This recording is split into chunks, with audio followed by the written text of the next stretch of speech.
من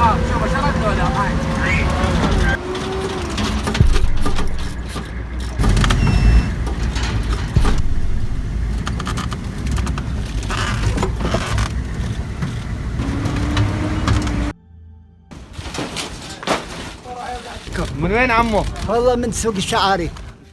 Behind me there's 70,000 people living, guarded by 300 people. The rest have gone to the front line.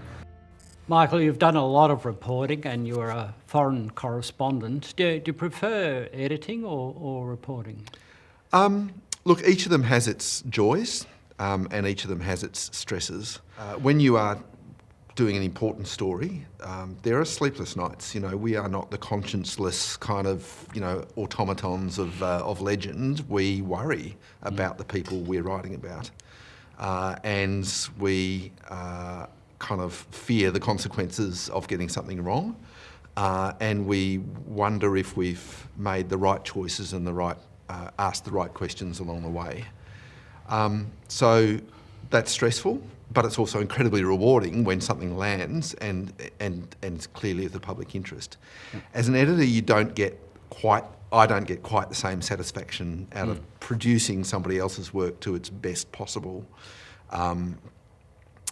state as I do in originally writing that work and researching that work. But it is absolutely satisfying to work in that kind of team, to get something that really makes a difference and to have been part of that process.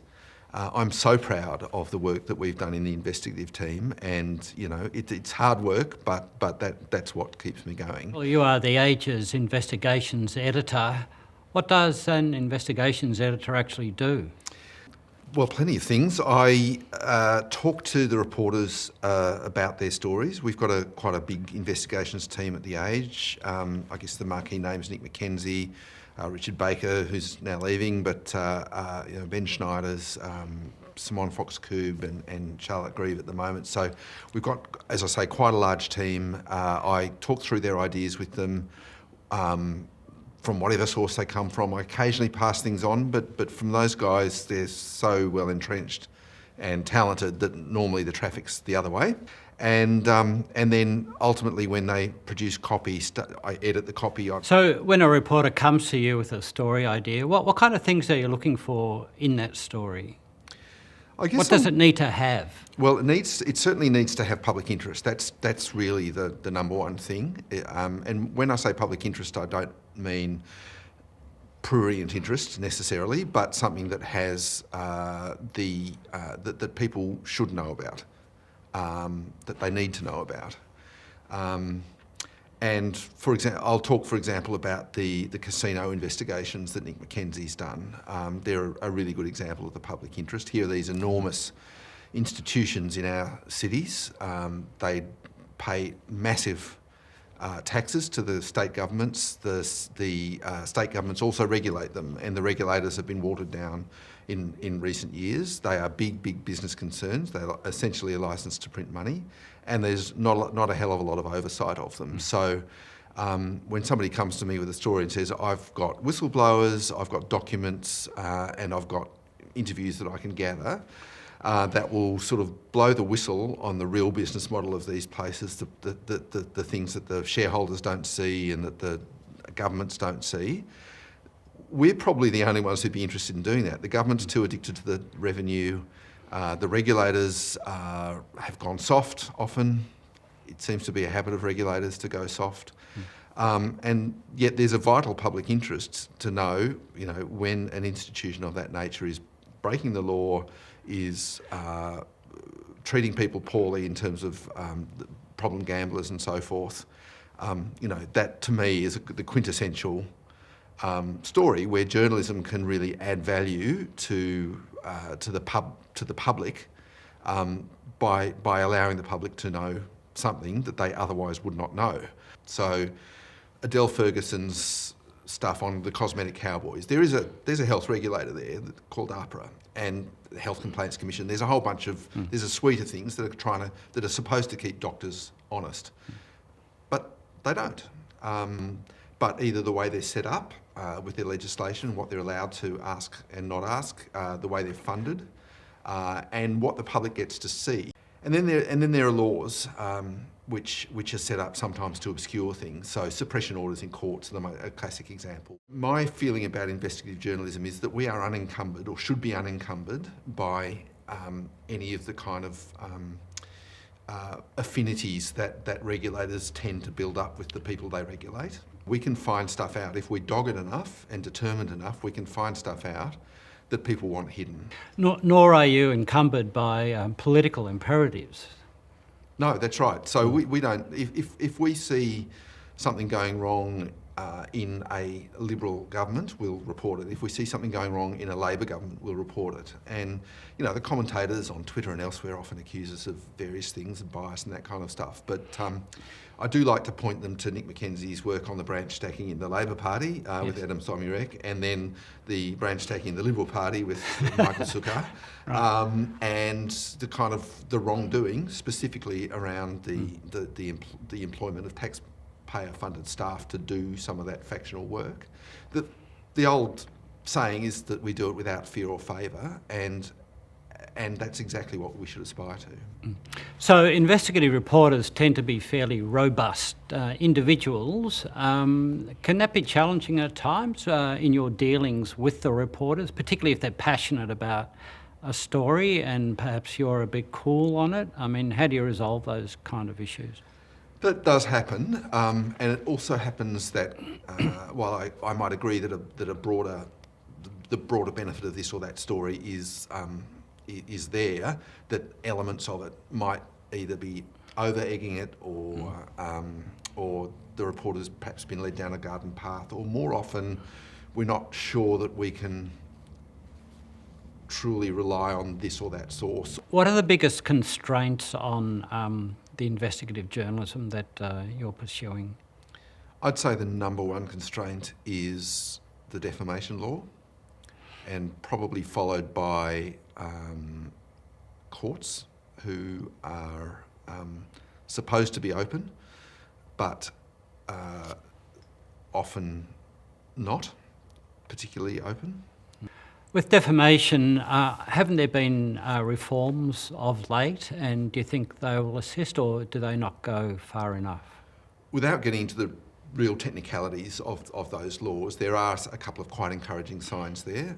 One is a serious harms threshold, which is somebody will have to prove, a plaintiff will have to prove when they're coming at us accusing us of defaming them, that we've caused them serious harm before it gets to the next stage. Now, with investigative journalism, it's pretty rare that we wouldn't be causing serious harm, if you like. That's kind of the part of the gig.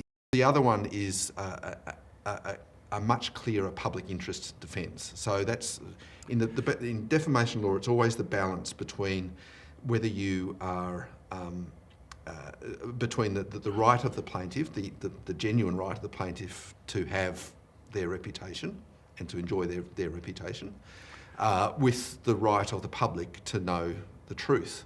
And so that right to know and the right to reputation are the competing rights that come to the fore in defamation law. So we hope that the public interest defence will actually much more clearly spell out what it is that is of value in investigative reporting, and raise that up a little when it comes to the right of somebody to defend their reputation. In recent years, there is already a defence like that. It's called qualified privilege. But basically, qualified privilege says if you tried your hardest, you did your best, you did everything right to get this story right, and even if you've made some errors along the way, but you did it in good faith, that's enough. That's a defence against defamation. Judges have never once found that journalists have ever done enough. So the public interest defence is supposed to bolster up that sort of free speech aspect. It does still have, in the drafting, it's got some worrying elements in it, which make it look a lot more like qualified privilege. So none of this has been tested yet, really. It is in the hands of judges very often, and very often judges don't respect our work quite as much as we think they should. What a shame. Is part of your responsibility legaling stories, dealing with the lawyers to get them through, and how does that work? Yeah, we have in-house lawyers at The Age and the Sydney Morning Herald, and they will look over our work, and they'll they're good lawyers. They are attempting to get as much through as they think they reasonably can. There is, with Australia's defamation laws the way they are, there is never no risk because the laws are so skewed against journalism. But they will, I'll get the report back and say, if you take out this, this and this, and if you modify that, then that's acceptably low risk, is the advice I get. And yes, I will do those things, or I'll have an argument and say, that's too far, that must stay in, it's crucial to the story, or can we rephrase it this way or whatever. So we'll have a debate and then we'll come to a position and give it a green tick and off it goes. So it's a bit of a negotiation. It can be, yeah. Not always. Depends how passionate I am about keeping a particular thing in. If they want to knock out the guts of the story, then I'll have an argument with them. But ultimately, you know, we don't want to be, nobody wants to be fighting a defamation case. They are horrendously stressful, very expensive, you're most likely to lose. And so it's in all our interests to make it as low risk as possible. Generally speaking, what do you see as the state of investigative journalism in Australia? I think it's poor. I think, I hate to boast, but I will briefly. I think The Age and the Sydney Morning Herald, but particularly The Age's investigative team, is as good and strong as it's ever been and does some absolutely phenomenal investigative work. Beyond that, you've got Four Corners, to a lesser extent 7:30 Report, but Four Corners is terrific, does great work. And beyond that, it gets pretty thin. And I think that's... Why do you think that's Well, I think the defamation law's got a lot to do with it. It won't be any surprise to anybody who's viewing this that the media, the business model for the media in Australia is under threat, under question. It's not the fault of the journalists, or it's not the fault of the proprietors. It's just the world has moved on. In 2017, you and the photographer Kate Geraghty went to Mosul in northern Iraq. What was the situation on the ground? Well, we actually went twice. There was, at that point, ISIS had taken over Mosul and was running it, to the huge detriment of the people of Mosul. The campaign to return that to Iraqi government hands happened in two stages. They call it the left side and the right side of Mosul, coming down the river, but essentially it's the east and west.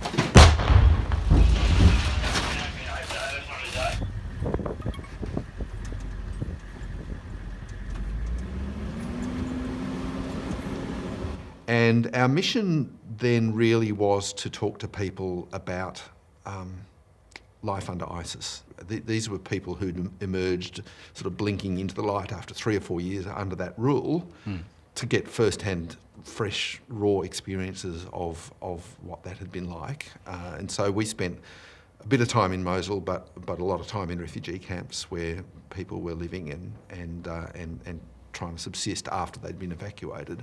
The second time we went when they were liberating the West Mosul, and we were there at the time during the campaign. I remember standing on a street, an absolutely wrecked, rubble-strewn street of this beautiful old medieval city, and people walking out, like skeletons on bare feet, carrying, children, carrying smaller children, family groups, individuals, people with wounds. There was one woman with a shrapnel wound in her side that she'd taken sort of several months before and had been sort of infected. It was quite incredible scenes, and meanwhile the airstrikes and the sniper fire and all the rest of it.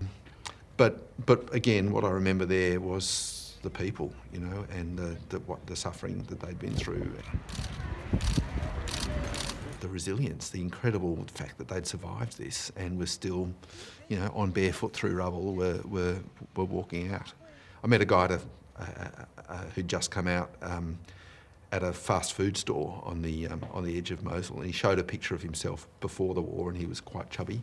And now he was this skeleton, and the first thing he wanted was a soft drink and a bag of chips. Those sort of human sort of moments are it's quite a privilege to see them. What was it like working with Kate?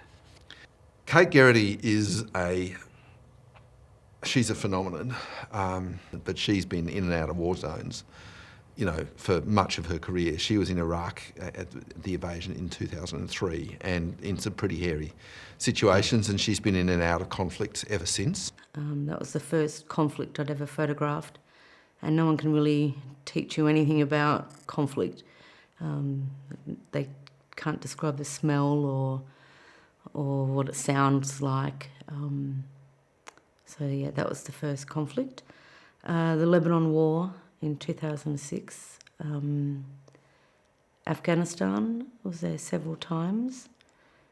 The Congo, Democratic Republic of Congo. I've actually covered 2 conflicts or uprisings or civil conflicts there.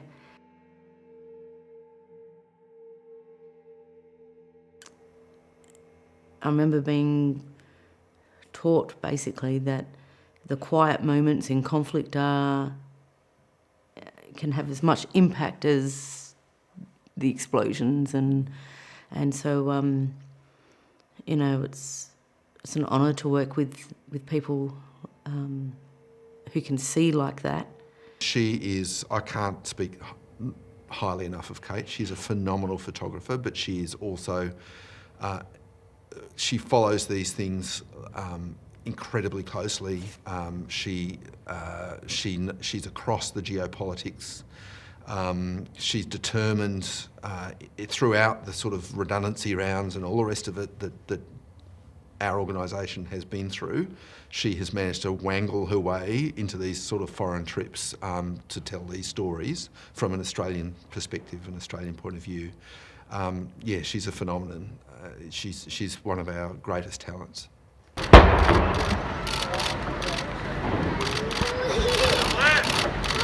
Oh, good feet, Michael? Yeah.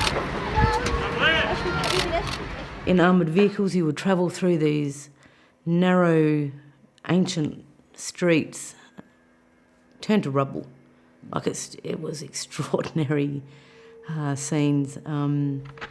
You would see people just walking in the opposite direction.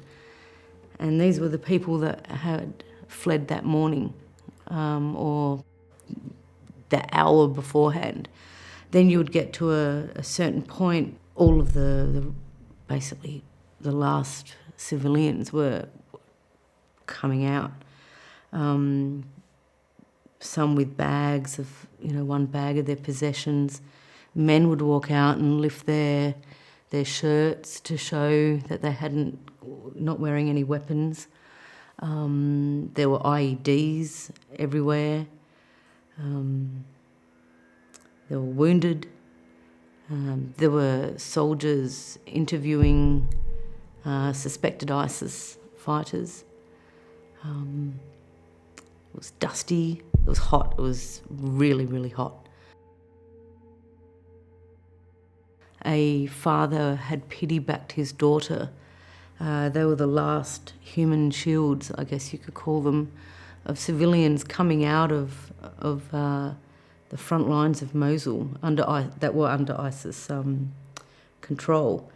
And she was wearing this velvet red dress, and he laid her down on the ground, and so we asked her, for permission, and it was granted.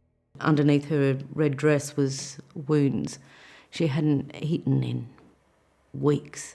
A young man, Abdul Rahman, who was 18 years old, off the front lines of Mosul.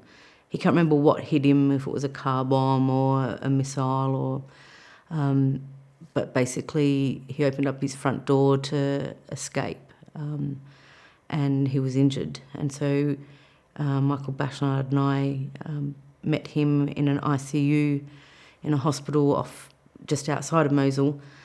He was wrapped in bandages, completely covered in burns, and we asked his permission. And his response to us introducing ourselves was to say welcome to Iraq or welcome to my country, you know. So you always remember people. It might be just one photo that people see in a newspaper or online, but for me, I remember all of their faces.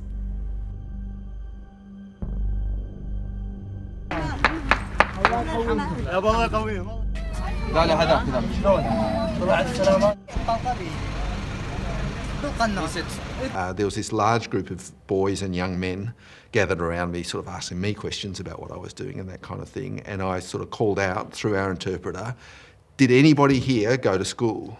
And there was one little boy standing at my left leg, and he sort of tugged on my sleeve, and he said, "Yes, I went to school." And I said, "Well, you know, what was your experience?" And the crowd grew silent, and he started to tell me, and I just thought, I couldn't listen anymore. It was so upsetting, and I had to compose myself, and then we took him back to his tent, and we asked permission of his mother, who was there, if we could interview him and do it on camera and so forth. And he told us that he'd been at school one day, and when his friend Sammy had been brought in by ISIS in custody, and he was Shiite, ISIS was Sunni, and they'd said to the class, "We're going to take you outside and we're going to show you what we do to Shia." And they beheaded him in front of the class, and then left the children to deal with the body and the head. And he told us this story in very matter-of-fact kind of way. It was heartbreaking. Does that have a lasting impact on you as a reporter and Kate? Absolutely, yeah. I mean, you wouldn't be human, I don't think, if you saw those things and it didn't affect you. And I think anybody that it doesn't affect is probably a less effective reporter, actually, because the whole point is to tell a human story to other humans and to try and convey that with empathy. So yeah, it does affect you. And look, there's the stories of journalists who've ended up with PTSD and that kind of thing, particularly people who've spent a long time in war zones and things like that, are legion. It's an occupational hazard. Well, I was taught or mentored, I guess, by who I consider some of the best reporters and journalists: Paul McGough, Lindsay Murdoch, Michael Bachelard as well. Having those kind of reporters or journalists who live and breathe the stories, are investigative, who invest in wanting to know about people and spend time with them. We're here at the Al-Hol camp in Syria. Behind me there's 70,000 people living, guarded by 300 people. The rest have gone to the front line against an imminent Turkish invasion. And we've just been in to meet the Australian women and children who are living here, the wives and children of ISIS fighters. They're the people that the Australian government say it's too dangerous to come and visit. They don't want to take them home, and the Australian people generally agree with them. It's an unpopular cause. They've told us, a lot of us here, because we're tricked, we're sick, the Australian government has a responsibility, we're citizens, to come and pick us up and take us home. Their children are ill. Winter's coming. In a couple of weeks' time, it's going to be freezing cold. It snows in this part of Syria, and they don't have enough clothes, the food is bad, the water is diminishing, and the concentration of the Kurdish forces are on the front line. From the Kurdish point of view, they're saying, well, these people are your responsibility. We had to really put pressure on the camp guards to get in and give us time. And then meeting the women and the children, it's important to remember that some of these Australian women, they were girls when they went into northeast Syria, some not by the choice at all. The shield against being traumatised by these things is the idea and the conviction that what we're doing is useful. It is of public benefit, not just to our audiences, but to the people whose stories we are telling. And it's easy to forget in Australia where if a journalist approaches a person, particularly a person in crisis, and asks them to tell their story, we often get a bit of a suspicious reaction. But in places like Iraq and Indonesia when I was there, and West Papua, people are desperate to tell their stories because they want people in the West particularly, but the world generally, they want them to understand what's being done to us, how we're suffering.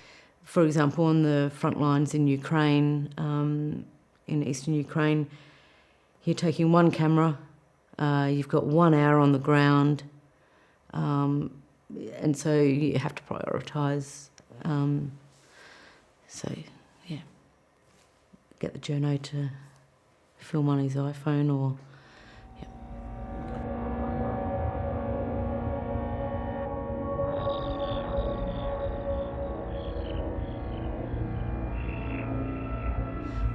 I think the moment you stop feeling is the moment that you've got no right to be there. And the idea, I think, that you are performing a public service to them and to your audience by conveying these things, I think that, to me, that gives me a sort of a sense of pride and achievement in performing that public service, and I think that does act as a kind of a guard against being too heavily affected by these obviously incredibly difficult things. So to me, it's a matter of practice really. I try and observe things. I'm not a natural observer. My wife will happily inform you, but I try to observe things. I try to observe the little things, the things that might give a little bit of a window, and we're all human after all. I guess the easy answer is telling people stories. That's fundamentally why I go. Obviously, editors commission it, but what drives me to go to conflicts, but also importantly the aftermath of conflicts, is to tell people stories, to show people at home or anywhere really what it's like, and also I guess that it could happen to any one of us. Every single person that you see in a war zone or a conflict or a humanitarian disaster, it could be you one day. And I think empathy and sympathy, or, I think there are certain traits that are just irreplaceable. The first is curiosity. You need to want to know how things work and why, and you want to, once you've been given the answer about that by somebody, you want to then question that answer and go a little bit further, and then if you find something, a little thread perhaps sticking out, then you might want to tug at it and see where that leads and keep following. So there's curiosity, determination and doggedness. I won't say fearlessness, because we all are fearful, and I think that's a good trait because it makes you more careful and thorough. And an open mind. What I've just described is not peculiar to investigative journalism, though. It's peculiar to all journalism, and I'm really big on this. I run an investigative unit, but in some ways I feel like that's a false distinction. I think all journalists should be investigative, should think of themselves as investigating things. And if you're doing a round, you should be interested in the tugging at the threads in your round. If you're a police or crime reporter, you should be interested in figuring out, or asking the question, did the police act correctly in this, even though it looks like they've got the crim down cold, is there something missing? Curiosity, doggedness, I think they are traits of all journalists. The thing that investigative journalists have the luxury of is time. Really, time.